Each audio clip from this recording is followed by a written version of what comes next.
자, 오늘 우리가 파헤쳐볼 기업은 바로 에코글로우입니다. 지금 K뷰티 시장이 얼마나 뜨겁습니까?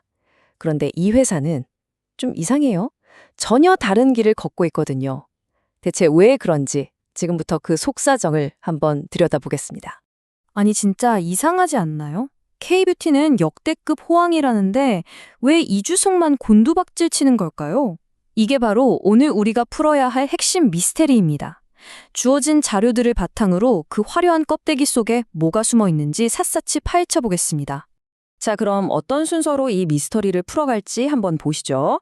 먼저 K뷰티 시장과 이 기업이 보여주는 이상한 불일치, 즉 역설부터 시작해서요.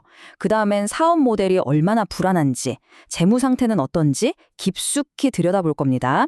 그리고 숨겨진 위험 신호들을 찾아낸 다음, 그래서 우리는 어떻게 해야 할지, 매매 전략과 최종 결론까지 차근차근 짚어보겠습니다. 네, 첫 번째 섹션입니다. K뷰티의 역설. 정말 두 개의 현실이 공존하는 상황인데요. 한쪽에서는 축포를 터뜨리는데 왜 이 기업은 비명을 지르고 있는지 그 배경부터 확실하게 짚고 넘어가야겠죠? 보세요. 왼쪽은 난리가 났습니다. 2024년 7월 수출액이 무려 48억 달러. 중국 관광객들 몰려오면서 면세점도 살아날 거란 기대감이 넘치죠.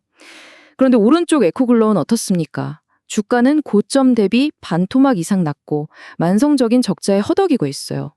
이건 뭐냐면요. 잠깐 주가가 올랐던 건 순전히 K뷰티라는 테마에 묻어갔을 뿐 실제로는 아무것도 없는 모래성이었다는 강력한 증거입니다. 자, 그럼 이제 본격적으로 이 회사의 속을 들여다볼 시간입니다. 사업 모델이 왜 모래 위에 지어졌다고 하는지 그 이유를 한번 살펴보시죠. 언뜻 보면 되게 단순해요. 매출의 97%가 제품 판매. 그럼 화장품 열심히 파는 회사구나 싶죠. 근데 여기서 정말 중요한 질문을 던져야 합니다.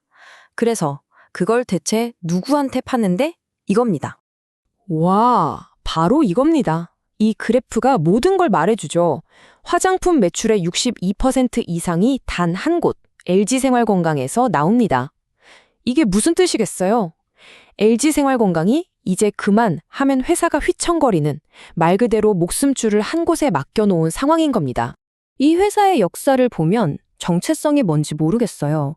처음엔 화학 제품 만들다가 갑자기 화장품이랑 면세점 사업에 뛰어들고 그러다 또 위생용품, 공기청정기까지? 근데 이제는 갑자기 드론이랑 신재생 에너지를 한대요. 이건 뭐 전문성도 없고 우리 회사만 할 수 있는 경제적 해자라는 게 전혀 없는 겁니다. 그냥 돈 될 것 같으면 이것저것 찔러보는 굉장히 절박한 모습이죠. 좋습니다. 이제 가장 정직한 곳, 바로 돈의 흐름을 쫓아가 보죠. 재무제표를 열어보면 정말 암울한 그림이 펼쳐집니다. 거의 뭐 재무적 블랙홀 수준이에요. 주당 순이익, EPS가 마이너스 108원. 이게 무슨 말이냐면요. 회사가 돈을 버는 게 아니라 주식 한 주당 108원씩 까먹고 있다는 뜻입니다. 주주들 돈으로 손실을 메꾸고 있는 거죠. 가치를 창출하는 게 아니라 파괴하고 있는 겁니다. 세상에 순이익률이 마이너스 205%입니다. 여러분 100원어치 팔아서 205원을 손해본다는 얘기예요. 이건 사업 구조에 근본적으로 아주 심각한 문제가 있다는 걸 보여주는 숫자입니다. 근데 더 황당한 건 이겁니다. PBR이 2.47배. PBR은 회사의 순자산 대비 주가가 몇 배인지를 보여주는 건데 이렇게 계속 손실만 보는 회사의 주가가 장부상 가치의 2배가 넘게 거래되고 있다는 거예요. 정말 이해하기 힘든 엄청난 고평가 상태인 거죠. 이 표를 보세요. 자본 대비 부채 비율이 무슨 롤러코스터를 타는 것 같죠? 이건 회사가 안정적으로 돈을 벌어서 운용되는 게 아니라는 뜻입니다. 돈 떨어지면 급하게 빚내서 막고 또 위기가 오면 또 빚내고 이런 식으로 외부 자금 수혈에만 의존해서 간신히 버티고 있다는 걸 적나라하게 보여주는 겁니다. 자, 이제부터가 진짜입니다. 이 회사가 어떻게 돈을 끌어오는지 그 방식을 들여다보면 죽음의 나선이라고 불리는 아주 위험한 패턴이 보입니다. 그리고 이번 분석의 결정적인 증거, 스모킹건을 찾아낼 수 있습니다. 2025년 한 해에만 전환사채를 몇 번을 발행했는지 보세요. 12회차, 13회차, 14회차, 15회차. 전환사채 CB라는 건 쉽게 말해 나중에 주식으로 바꿀 수 있는 빚입니다. 당장 돈이 급하니까 일단 빚을 내고 나중에 주식을 새로 찍어서 갚겠다는 건데 결국 기존 주주들의 지분 가치만 계속 떨어뜨리는 악순환에 빠진 거죠. 자, 이 250억 원짜리 미스터리를 한번 보시죠. 투자자가 스피어 투자라는 곳인데 자본금이 2,800만 원밖에 안 돼요. 사실상 페이퍼 컴퍼니로 의심되는 곳이죠. 근데 이런 회사가 무려 250억 원을 투자했다. 이건 당시 에코글로우 시가총액의 80%에 달하는 엄청난 금액입니다. 상식적으로 말이 안 되죠. 이 돈은 대체 어디서 나왔을까요? 회사의 투명성과 지배구조에 아주 큰 물음표를 던지는 대목입니다. 자, 지금까지의 증거들을 종합해 보면 그림이 명확해지죠. 그럼 이제 우리 투자자 입장에서 가장 중요한 질문을 던져야 합니다. 그래서 어떻게 해야 하는가? 이 떨어지는 칼날에 어떻게 대응해야 할지 구체적인 매매 전략을 살펴보겠습니다. 차트를 보면 한숨만 나옵니다. 20일, 60일, 120일 이동평균선이 순서대로 쫙 깔려 있죠. 이걸 역배열이라고 하는데 주식 교과서에 나오는 가장 전형적인 하락 추세 신호입니다.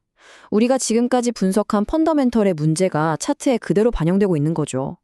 바닥이 어디인지 가늠조차 힘든 그야말로 떨어지는 칼날 그 자체입니다. 그래서 자료에서 제시하는 전략은 아주 명확하고 단호합니다.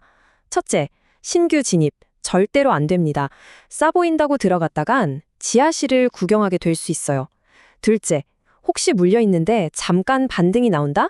그건 기회입니다. 무조건 매도해서 빠져나와야 합니다. 미련을 가지면 안 돼요. 셋째, 만약 400원 지지선마저 무너진다면 기계적으로 손절해야 합니다. 더 큰 손실을 막기 위한 최후의 수단이죠. 자, 길고 긴 분석이었습니다.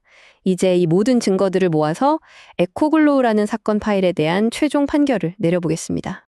장점이라고 할 만한 게 있을까요? 굳이 꼽자면 K뷰티 테마에 엮여 있다는 것, 그리고 혹시나 면세점이 살아나면 좀 낫지 않을까 하는 막연한 기대감 정도? 반면에 단점은 어떻습니까? 재무는 완전히 무너졌죠? 특정 고객사의 목숨을 맡기고 있죠? 언제 터질지 모르는 전환사채 폭탄을 안고 있죠.